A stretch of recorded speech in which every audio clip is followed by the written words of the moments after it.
दोस्तों, एग्ज़ाम का बस कुछ ही चंद दिन अब बचा हुआ है। इस बीच में हम जो सबसे बड़ी गलती करते हैं वो हमारा ये होता है कि हम सिर्फ मैथ, फिज़िक्स, अपना पॉलिटिकल साइंस ये और अदर सब्जेक्ट को पढ़ने में लगा देते हैं और हम अब जो उर्दू है या इंग्लिश है उसको हम या हिंदी है उसको भूल जाते हैं। ये हमारी सबसे बड़ी गलती होती है, क्योंकि एग्ज़ाम में जब मार्क्स को इंक्लूड किया जाता है, जोड़ा जाता है जब हमारा परसेंटेज, तो सभी को मिलाकर जोड़ा जाता है। आप ये कभी ना भूलें कि अगर आप उर्दू में या इंग्लिश में या संस्कृत में किसी भी सब्जेक्ट में अगर फ़ेल कर जाते हैं तो आप पूरी तरह से फ़ेल कराएंगे, ना कि आपके मैथ में या 90% आ जाए तो आपको पास कर दिया जाएगा। बिल्कुल नहीं, आप ये कभी भी ना भूलें। एक टैलेंटेड स्टूडेंट का पहचान ये कभी नहीं होता है कि वो एक सब्जेक्ट को बिल्कुल ही छोड़ देते हैं। जी हाँ, आप बिल्कुल भी ऐसा ना करें, ये आपकी ज़िंदगी की सबसे बड़ी भूल हो सकती है। तो लेकिन कई सारे यहाँ प्रॉब्लम्स भी है कि कई बच्चों को उर्दू पढ़ना नहीं आता है कि वो किस तरह पढ़ें, या उनको गाइडेंस नहीं है कि किस तरह का आएगा। आपको पता है कि इस बार क्वेश्चन जो है वो पूरा डबल आना है और आपको आंसर सिर्फ आधा का ही देना है। यानी अगर 100 क्वेश्चन है तो ऑब्जेक्टिव, तो उसमें सिर्फ आपको सब्जेक्टिव जो है वो आधा का ही आंसर करना है। तो इस बीच में जो आपके सही होने के चांसेस हैं वो काफ़ी ज़्यादा बढ़ जाते हैं। तो मैं आप लोग के लिए इस सीरीज़ में लेके आया हूँ मैं आप लोग के लिए उर्दू का एक सीरीज़ लेकर आया हूँ, जिसमें हम हर रोज़ जो है अब उर्दू का क्वेश्चंस को डिस्कस करेंगे। 100 मार्क्स का जो भी क्वेश्चंस होगा, सब्जेक्टिव या ऑब्जेक्टिव। तो सबसे पहले हम इस सीरीज़ में जो है ऑब्जेक्टिव को डिस्कस करेंगे, उसके बाद हम सारा जो सब्जेक्टिव का सवाल बनाएंगे और आपका जो ग्रामर पर्सन जितने भी सवाल पूछे जाएंगे उसको भी हम लोग हल करेंगे। तो एक तरफ से हम लोग करते जाते हैं और एग्ज़ाम तक जो है वो हमारा सारा कंप्लीट हो जाएगा। आप एक एक करके सारी चीज़ को देखें, और आप अगर चैनल पर नए हैं, सारे चीज़ों को पाना चाहते हैं तो एक सब्सक्राइब ज़रूर कर दीजिएगा। आइए हम लोग सबसे पहला डिस्कस करते हैं आज का चैप्टर से, और कुछ ही चंद दिनों में ये चैप्टर जो है कंप्लीट हो जाएगा। आइए आपको हम अच्छे तरह से समझाते हैं, बिल्कुल वीडियो के साथ बने रहिए। तो सबसे पहला चैप्टर है हमारा नज़ीर अहमद की कहानी। नज़ीर अहमद की कहानी का पहला ऑब्जेक्टिव हमारा जो है वो है कि नज़ीर उर्दू का पहला खाका निगार कौन है। जी हाँ, उर्दू का पहला खाका निगार कौन है? तो उर्दू का पहला खाका निगार है Fartullah Baig. Right answer is Fartullah Baig. याद कर लेंगे आप अच्छी तरह से। आइए चलते हैं हम लोग नेक्स्ट क्वेश्चन है। नेक्स्ट क्वेश्चन हमारा क्या है कि नज़ीर अहमद फ़रतुल्लाह बैग के कौन थे। तो नज़ीर अहमद फ़रतुल्लाह बैग के क्या थे? तो वो थे उस्ताद। क्या थे? उस्ताद। जो हमें पढ़ाते हैं, टीचर थे। क्या थे? उस्ताद थे। आइए हम लोग नेक्स्ट क्वेश्चन को डिस्कस करते हैं कि मदरसा में फ़रतुल्लाह बैग के साथ कौन पढ़ते थे। तो मदरसा में फ़रतुल्लाह बैग के साथ पढ़ते थे मियाँ दानी। कौन पढ़ते थे? मियाँ दानी।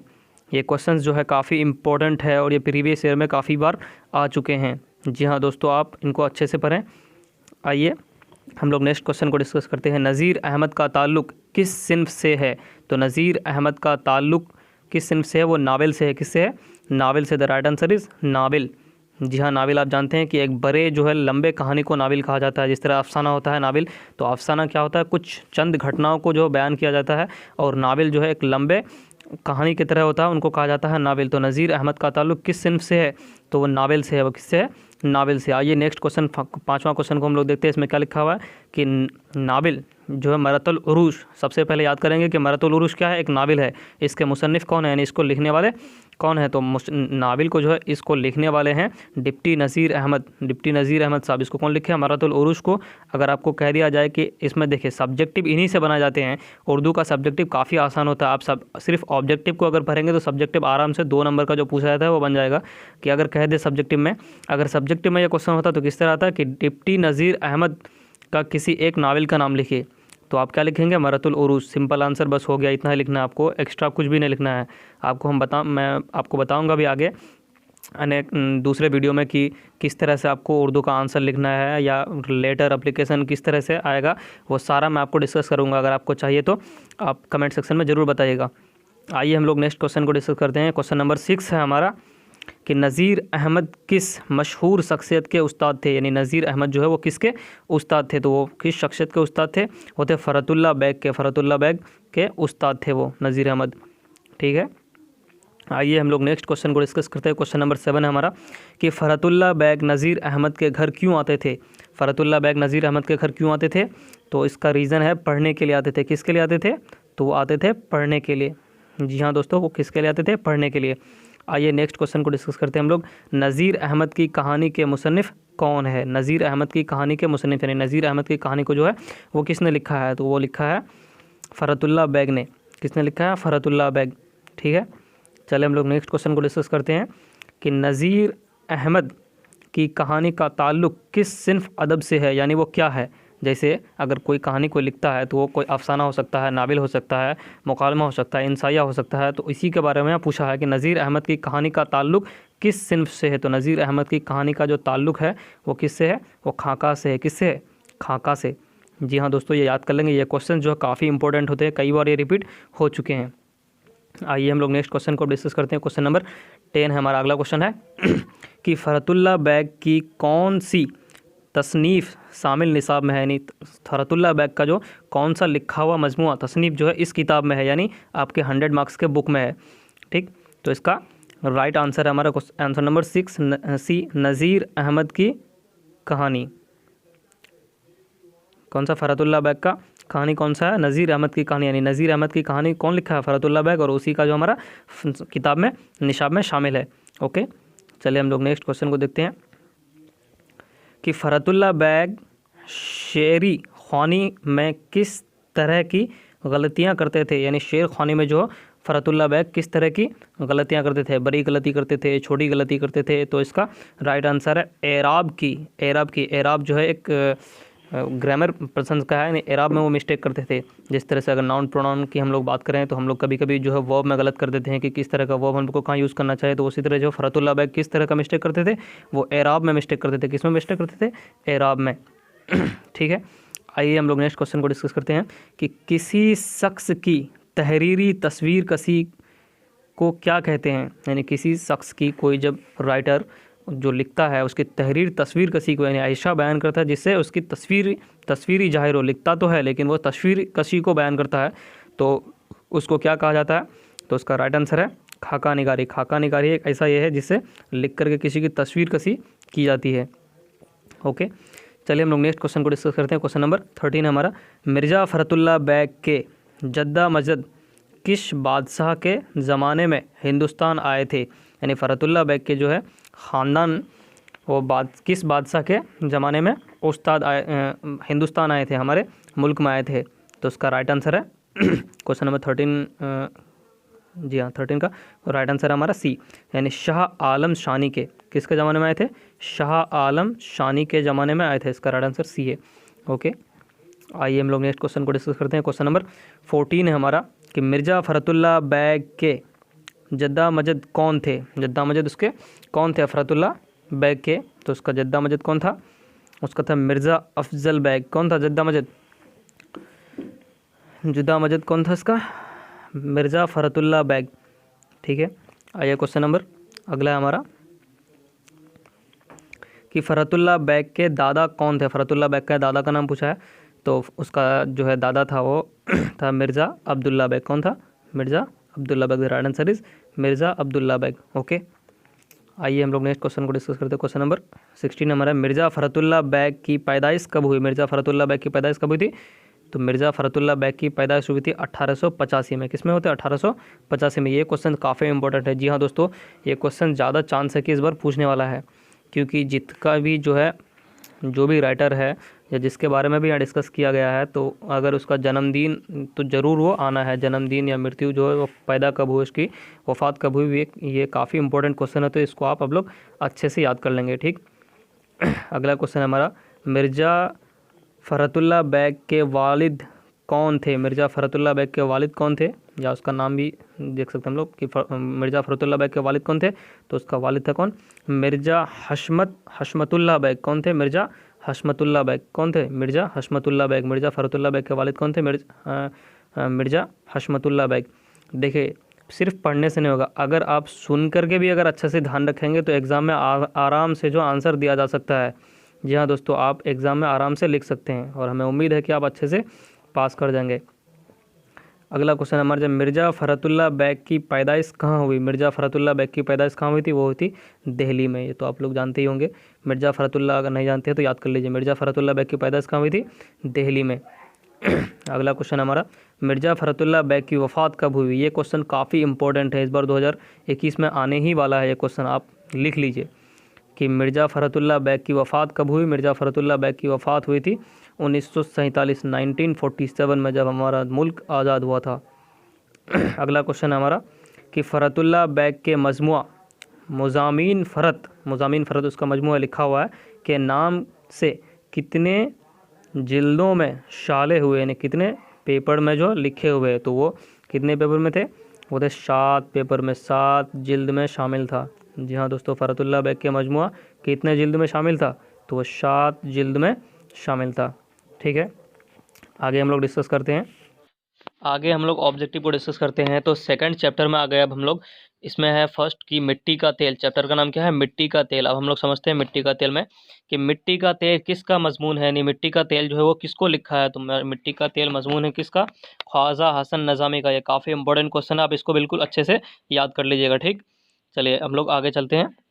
आगे हमारा क्वेश्चन नंबर 2 है इसमें कि आग, हवा, पानी और मिट्टी में सबसे कमतर किसको समझा जाता है, तो आग, हवा और मिट्टी, पानी में सबसे कमतर जो है मिट्टी को समझा जाता है। तो इसको भी आप लोग अच्छे से याद कर लेंगे। ये यही क्वेश्चन जो काफ़ी इंपॉर्टेंट होते हैं, जो इंपॉर्टेंट है मैं आपको बता रहा हूँ, आप इसको अच्छे से याद कर लीजिए, ये काफ़ी इंपॉर्टेंट एग्जाम के लिए होंगे।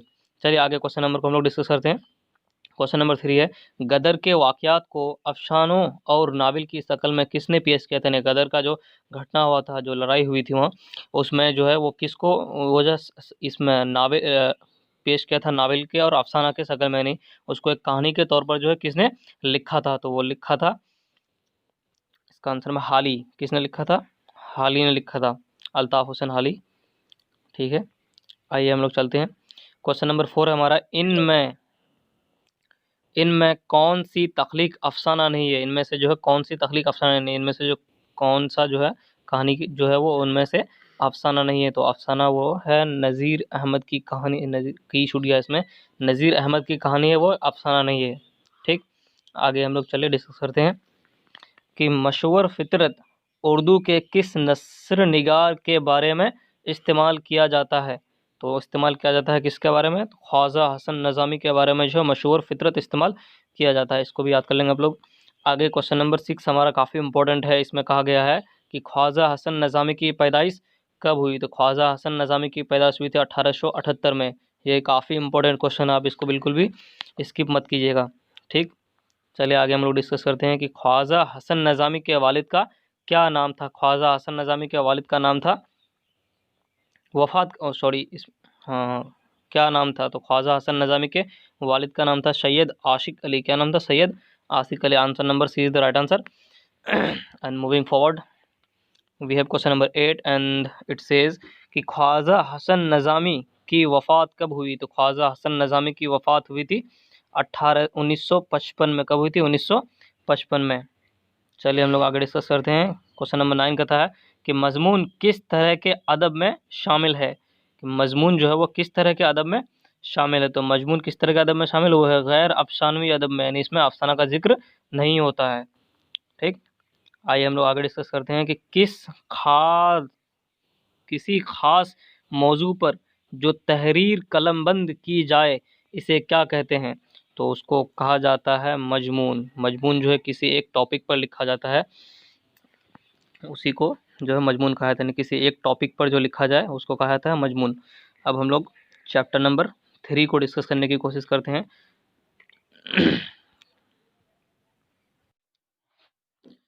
आगे हमारा चैप्टर नंबर 3 है कि बाज़ पुराने लफ्ज़ों की नई तहकीक। बाज़ पुराने लफ्ज़ों की नई तहकीक के बारे में हम लोग पढ़ते हैं चैप्टर नंबर 3। ये काफ़ी इंपॉर्टेंट चैप्टर है। जी हाँ दोस्तों, ये काफ़ी इंपॉर्टेंट चैप्टर है। सबसे पहला हम लोग पढ़ते हैं इसमें कि सैयद सुलेमान नदवी की जाए पैदाइश कहाँ हुई, तो सैयद सुलेमान नदवी की जाए पैदाइश हुई थी दशना में। कहाँ हुई थी, दशना में। Right answer B answer is the right answer. And अगला क्वेश्चन हमारा कि अरबी में नाश्ता को क्या कहते हैं, तो अरबी में नाश्ता को कहते हैं फितूर। क्या कहते हैं, फितूर। ये काफ़ी इंपॉर्टेंट है, इसको भी याद कर लेंगे। अरबी में नाश्ता को क्या कहते हैं, फितूर कहते हैं। चलिए आगे क्वेश्चन हमारा कि नाश्ता किसकी असलाह है, तो नाश्ता किसकी असलाह हो, तो भूख तोड़ने की असलाह है। नाश्ता करके हम लोग भूख तोड़ते हैं, अपना भूख को मिटाते हैं। चलिए आगे क्वेश्चन नंबर 4 है हमारा।